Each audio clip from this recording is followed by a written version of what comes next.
ಉತ್ತರ ಕರ್ನಾಟಕದ ಜನರ ಪಾಲಿನ ದೇವರು. ಇವರು ಅಂಧರ ಬಾಳಿನ ಮಹಾನ್ ಚೇತನ. ಪುಟ್ಟರಾಜ ಕವಿ ಗವಾಯಿಗಳ ಸ್ಮಾರಕ ಅರ್ಧಂಬರ್ಧ.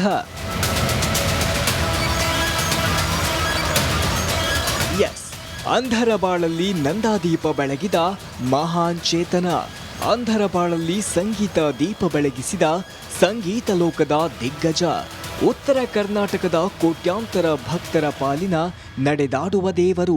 ಹೌದು, ಇದು ಉತ್ತರ ಕರ್ನಾಟಕದ ಪ್ರಸಿದ್ಧ ಮಠ ವೀರೇಶ್ವರ ಪುಣ್ಯಾಶ್ರಮ. ಪುಟ್ಟರಾಜ ಕವಿ ಗವಾಯಿಗಳು ಅಂದ್ರೆ ಯಾರಿಗೆ ಗೊತ್ತಿಲ್ಲ ಹೇಳಿ? ಪ್ರತಿಯೊಬ್ಬರಿಗೂ ಗೊತ್ತು. ಇಂತಹ ಮಹಾನ್ ಚೇತನ 2010ರಲ್ಲಿ ಅಸಂಖ್ಯಾತ ಭಕ್ತಗಣ ಬಿಟ್ಟು ಅಗಲಿದ್ರು. ಆಗ ಇಡೀ ಕರುನಾಡು ಅಕ್ಷರಶಃ ಕಣ್ಣೀರು ಇಟ್ಟಿತ್ತು. ಹೀಗಾಗಿ ಗದಗ ನಗರದಲ್ಲಿ ಪಂಡಿತ ಪುಟ್ಟರಾಜು ಗವಾಯಿಗಳ ಹೆಸರಲ್ಲಿ ಸ್ಮಾರಕ ಭವನ ನಿರ್ಮಾಣ ಆಗಬೇಕು ಅನ್ನೋದು ಭಕ್ತರ ಒತ್ತಾಯವಾಗಿತ್ತು. ಅಂದಿನ ಸಿಎಂ ಆಗಿದ್ದ ಯಡಿಯೂರಪ್ಪ 5 ಕೋಟಿ ಅನುದಾನ ಘೋಷಣೆ ಮಾಡಿದ್ರು. ಮಾರ್ಚ್ 25, 2011ರಂದು ಆಡಳಿತಾತ್ಮಕ ಅನುಮೋದನೆ ನೀಡಿ ಆದೇಶ ಮಾಡಿತ್ತು. ಗದಗ ಶಾಸಕ ಎಚ್.ಕೆ. ಪಾಟೀಲ್ 2016ರಲ್ಲಿ ಅಂದಿನ ಕಾಂಗ್ರೆಸ್ ಸರ್ಕಾರ 5 ಕೋಟಿ ಅನುದಾನ ತರುವಲ್ಲಿ ಹೆಚ್ಚಿನ ಕಾಳಜಿ ವಹಿಸಿದ್ರು. ಲೋಕೋಪಯೋಗಿ ಇಲಾಖೆ ಮೂಲಕ ಮಹಾರಾಷ್ಟ್ರ ಮೂಲದ ಶಿರ್ಕೆ ಕನ್ಸ್ಟ್ರಕ್ಷನ್ ಕಂಪನಿಗೆ ಗುತ್ತಿಗೆ ನೀಡಲಾಗಿತ್ತು. ಆದರೆ 8 ವರ್ಷಗಳು ಕಳೆದು ಮತ್ತೆ ಕಾಂಗ್ರೆಸ್ ಸರ್ಕಾರ ಅಧಿಕಾರಕ್ಕೆ ಬಂದರೂ ಸ್ಮಾರಕ ಭವನದ ಕಾಮಗಾರಿ ಮುಗಿಯುವ ಲಕ್ಷಣಗಳು ಮಾತ್ರ ಕಾಣ್ತಿಲ್ಲ.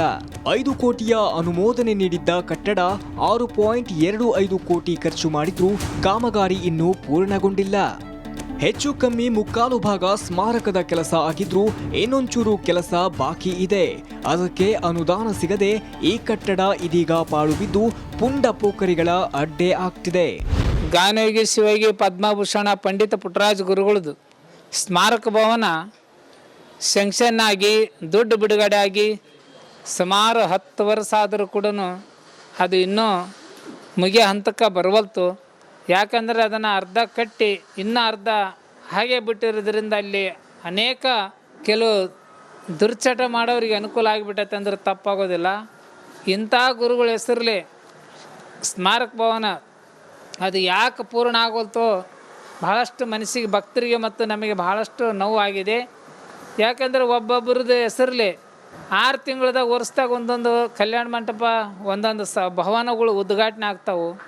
ಆದರೆ ಇಂಥ ಒಬ್ಬ ಕರ್ನಾಟಕದ ಒಳಗೆ ಕಣ್ಣಿಲ್ದಂಥವರು 1.5 ಲಕ್ಷ ಜನರ ಶಿಷ್ಯರಿಗೆ ಸಂಗೀತ ಸಾಹಿತ್ಯ ನಾಟ್ಯಕಲೆ ಕಲಿಸಿದಂಥ ಪೂಜ್ಯ ಗುರುಗಳಿಗೆ ಇಂಥ ಅವ್ರ ಹೆಸರಲ್ಲಿ ಆಗೋಲ್ತಂದ್ರೆ ಏನು ಕಣ್ಣಿಲ್ದರಿಗೆ ಇದು ಅವಮಾನ ಮಾಡಿದಂಗೋ ಅಥವಾ ಕಣ್ಣಿಲ್ದರಿಗೆ ದ್ರೋಹ ಮಾಡಿದಂಗೋ ಗೊತ್ತಾಗೋಲ್ತು.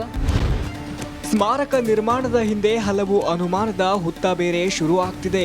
ಯಾಕಂದ್ರೆ ಆರಂಭದಲ್ಲಿ 5 ಕೋಟಿಯ ವೆಚ್ಚದ ಎಸ್ಟಿಮೇಟ್ ಮಾಡಲಾಗಿತ್ತು. ಆಮೇಲೆ 1.25 ಕೋಟಿ ಹೆಚ್ಚುವರಿ ಹಣ ನೀಡಲಾಗಿದೆ.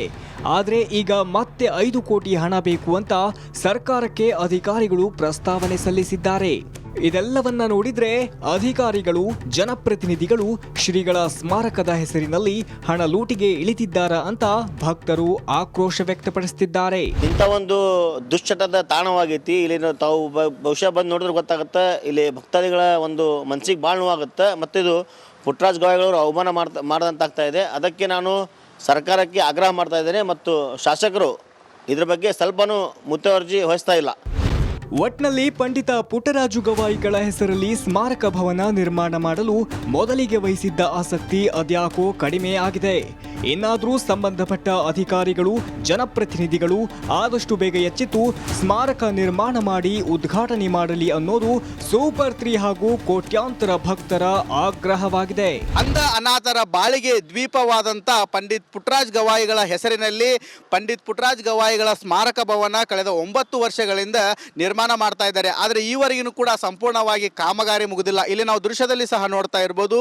ಇದೇ ಗದಗನ ವೀರೇಶ್ವರ ಪುಣ್ಯಾಶ್ರಮದ ಆವರಣದಲ್ಲಿರುವಂಥ ಏನು ಈ ಒಂದು ಸ್ಮಾರಕ ಭವನ ಇದೆ ಕಳೆದ 9 ವರ್ಷಗಳಿಂದ ನಿರ್ಮಾಣ ಮಾಡಲಾಗ್ತಾ ಇದೆ.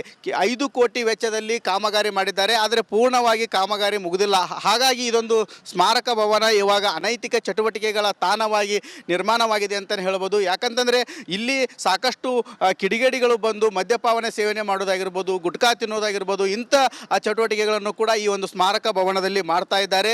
ಕಳೆದ 9 ವರ್ಷಗಳಿಂದನೂ ಕೂಡ ಸ್ಮಾರಕ ಭವನಕ್ಕಾಗಿ ಇಲ್ಲಿಯ ಪಂಡಿತ್ ಪುಟ್ಟರಾಜ ಗವಾಯಿಗಳ ಮಠದ ಪೀಠಾಧಿಪತಿಗಳಾದಂಥ ಶ್ರೀ ಕಲ್ಲಯ್ಯಜ್ಜನವರು ಕೂಡ ಸರ್ಕಾರಕ್ಕೆ ಸಾಕಷ್ಟು ಬಾರಿ ಒತ್ತಾಯ ಮಾಡಿದ್ದಾರೆ, ಏನು ಈ ಒಂದು ಸ್ಮಾರಕ ಭವನವನ್ನು ಕಂಪ್ಲೀಟ್ ಮಾಡಿಕೊಡ್ಬೇಕಂತೇಳಿ.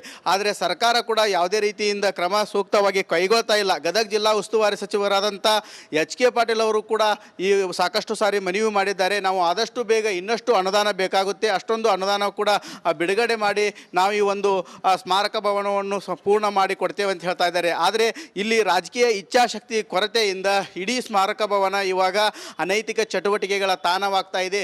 ಇಲ್ಲಿ ಅಂಧ ಅನಾಥರಿಗೆ ಸಾಕಷ್ಟು ಸಂಗೀತದ ಪಾಠಗಳಾಗಿರ್ಬೋದು, ಬೇರೆ ಬೇರೆ ಸಾಂಸ್ಕೃತಿಕ ಕಾರ್ಯಕ್ರಮಗಳು ನಡೆಯಬೇಕನ್ನುವ ಒಂದು ಉದ್ದೇಶಕ್ಕಾಗಿ ಈ ಒಂದು ಸ್ಮಾರಕ ಭವನವನ್ನು ನಿರ್ಮಾಣ ಮಾಡಲಾಗ್ತಾ ಇತ್ತು. ಆದರೆ 9 ವರ್ಷಗಳಿಂದನೂ ಕೂಡ ಇಡೀ ಒಂದು ಸ್ಮಾರಕ ಭವನ ಇವಾಗ ಪಾಳು ಬಿದ್ದಿದೆ. ಯಾವುದೇ ರೀತಿಯಿಂದ ಸಂಗೀತದ ಕಚೇರಿಗಳು ಕೂಡ ನಡೆದಂಥ ಪರಿಸ್ಥಿತಿ ನಿರ್ಮಾಣವಾಗಿದೆ. ಇನ್ನಾದರೂ ರಾಜ್ಯ ಸರ್ಕಾರ ಎಚ್ಚೆತ್ತುಕೊಂಡು ಏನು ಸ್ಮಾರಕ ಭವನಕ್ಕೆ ಇನ್ನೂ ಹೆಚ್ಚುವರಿ ಅನುದಾನ ಏನು ಬೇಕಾಗಿತ್ತೆ ಆ ಅನುದಾನವನ್ನು ಬಿಡುಗಡೆ ಮಾಡಿ ಈ ಸ್ಮಾರಕ ಭವನವನ್ನು ಪೂರ್ಣ ಮಾಡಬೇಕಾಗಿದೆ.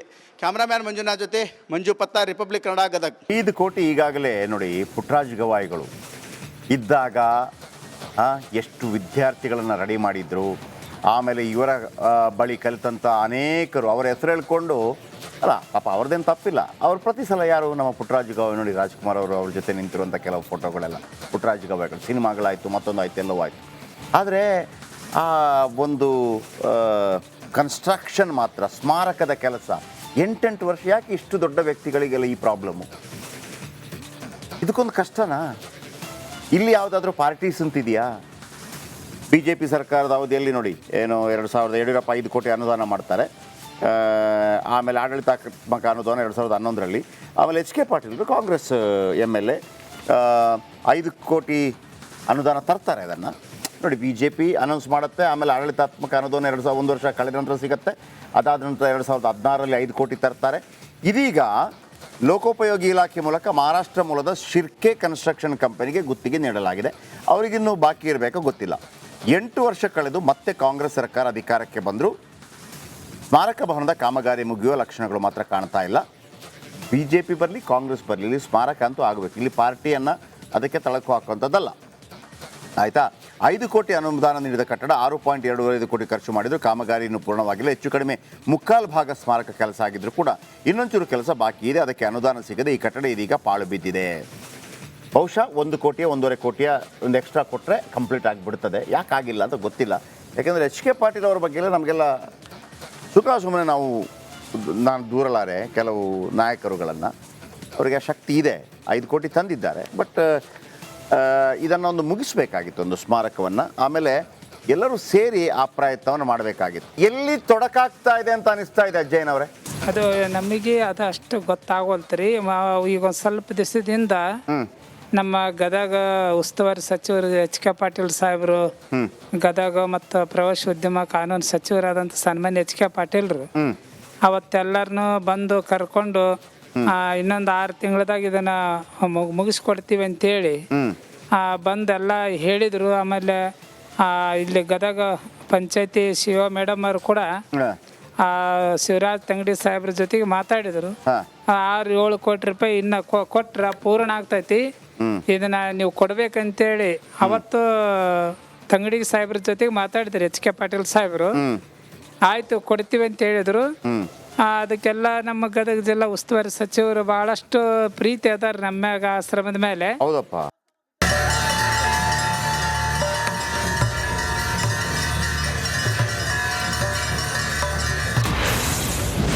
ತುಕ್ಕು ಹಿಡಿಯುತ್ತಿವೆ ಭಕ್ತರ ಹರಕೆ ಗಂಟೆ.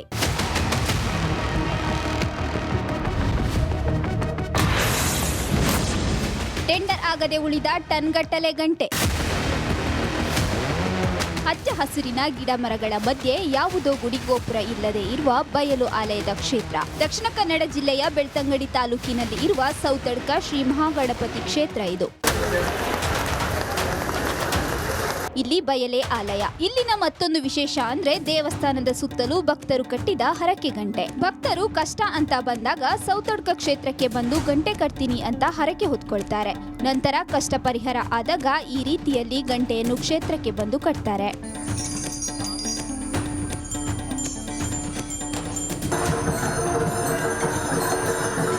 ಹೀಗೆ ಹರಕೆ ಗಂಟೆಗಳು ತುಂಬಿದಾಗ ಹಳೆಯ ಗಂಟೆ ತೆಗೆದು ಗೋಡನ್ನಲ್ಲಿ ಇರಿಸುತ್ತಾರೆ.